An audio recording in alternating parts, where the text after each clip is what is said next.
Қайырлы күн, достар, қалдарыңыз қалай? Сіздер қандай уақытта қарап отырғандарыңызды білмеймін, сол үшін барлығыңызға қайырлы күн. Бүгін сіздермен мен көптен бері айтқым келіп жүрген тақырыппен бөліскім келіп тұр. Ол тұрмысқа шықпаған қыздарға менен совет. Қазір мен тұрмыстамын, 4 жылдық опытым бар. Сонымен бөліскім келіп тұр енді. Біріншісі, әрине, уақыттарыңызды үнемді пайдаланыңыздар. Себебі тұрмысқа шыққаннан кейін сіздерге, тем более ата-енемен тұратын болсаңыз, балалар дүниеге келетін болса, сіздің уақытыңыздың барлығы оған быт қосылады, да, бала шаға дегендей. Сол кезде сіз өзіңізге уақыт таппай қаласыз. Сол кезде басталады, неге мен деген бұрын уақытымды тиімді пайдаланбадым екен деген сияқты сұрақтар, өкініш болмас үшін қазірден бастап сіздер прям уақыттарыңызды барлығын жазып пайдаланыңыздар. Сіз қазір ойлайсыз, что сізде уақыт жоқ деп, та? Но поверьте, ертең тұрмысқа шыққаннан кейін сіз уақыттың жетіспеушіліктің не екенін сол кезде түсінетін боласыз. Сол үшін, егер тұрмысқа шыққанға дейін, егер сіз өзіңіздің жағдайыңызды жасап қойсаңыз, да, мысалы, квартира алып тастадыңыз, машина алып тастадыңыз, и уже сіз няня ала алатындай, помощница ала алатындай қаражатыңыз бар, ол кезде мен сізге ештеңе айтпаймын, что ол кезде сіз өзіңіздің уақытыңызды ақшамен басқара аласыз. Себебі басқаларға төлеу арқылы сіз өзіңіздің уақытыңызды сатып аласыз, да, былайша айтқан кезде. Сол үшін қазір бойдақ кездеріңізде өзіңіздің самореализацияңызға, саморазвитияңызға өте көп күш жұмсап, тек оқып, ізденіп, барлық мүмкіншіліктерді көре беру керек, та? Көре беру керек, ештеңеден қорықпау керек. Сол үшін бірінші айтатын менен совет ол уақыттарыңызды пайдалануда. Екінші айтатын совет ол деген саяхаттау керек. Қыздар, саяхаттаңыздар. Себебі мен өзім былай анализ жасап қарасам, да, мен қазір 29-дамын ғой. И мен айналамда, мысалы, шетелге шықпай тұрып, тұрмысқа шығып кеткен қыздар бар ғой. Оларды қазір мен бүйтіп қарасам, оларды сынағаным емес, просто былай қарасам, олар әлі шетелге шықпаған, тұрмысқа шыққаннан кейін де, иә. А те, кто уже шығып жүрген қыздар бар ғой, мысалы, тұрмысқа шыққанға дейін саяхаттап көрген адамдар, ол тұрмысқа шыққаннан кейін де оны күйеу де, бала да, ата-ене де былайша айтқанда тоқтата алмайды. Себебі ми көрген нәрсеге сенеді, да, сен саяхатта сезінген сезіміңді қайтадан сезіну үшін, да, жаңа инсайттарға толы, жаңа мүмкіншіліктерді көресің, басқа ел, басқа адамдардың өмір салтын көрген кезде сен деген, why not деген сияқты, менде осылай өмір сүргім келеді, менде көргім келеді деген сияқты, сен миыңдағы шектеулердің барлығы кетіп, сен жаңа мүмкіндіктерге өзіңе жол ашасың. Сол үшін күйеуге шыққанға дейін бір-екі елді көрген қыз күйеуге шыққаннан кейін де ол саяхатын тоқтатпайды, возможно, даже көшіп кетеді. Күйеуге шығып кетсеңіз, шетел көрмей, егер сіздің күйеуіңіз оған дейін саяхаттап жүрген адам болса, сізге өте повезло, ол сізді бәрібір де шығарады. Ал егер де ол да саяхаттамайтын, шетелге шықпайтын ер азамат болса, онда вряд ли шығасыз деген бұл жерде үлкен сұрақ бар.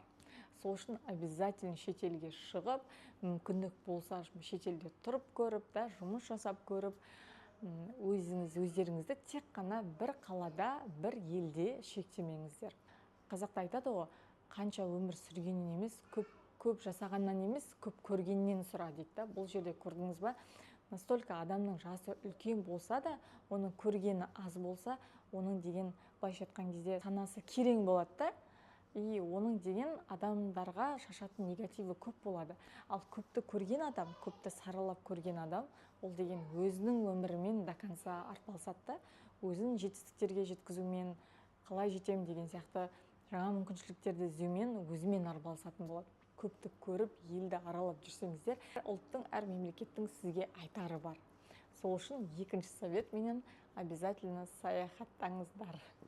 И үшіншісі, маған айту бір жағынан ұят, өзімнен ұят, что мен неге осыны 29 жасқа дейін осыны неге қолыма алмадым деген сияқты ұят өзім үшін.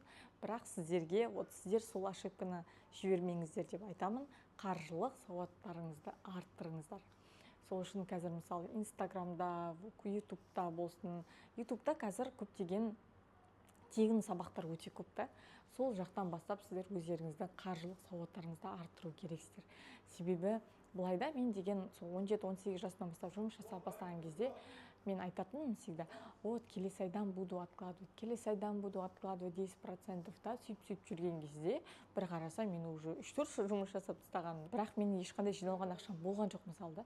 бір қараймын уже тұрмысқа шығып балам болып жатыр деген сияқты.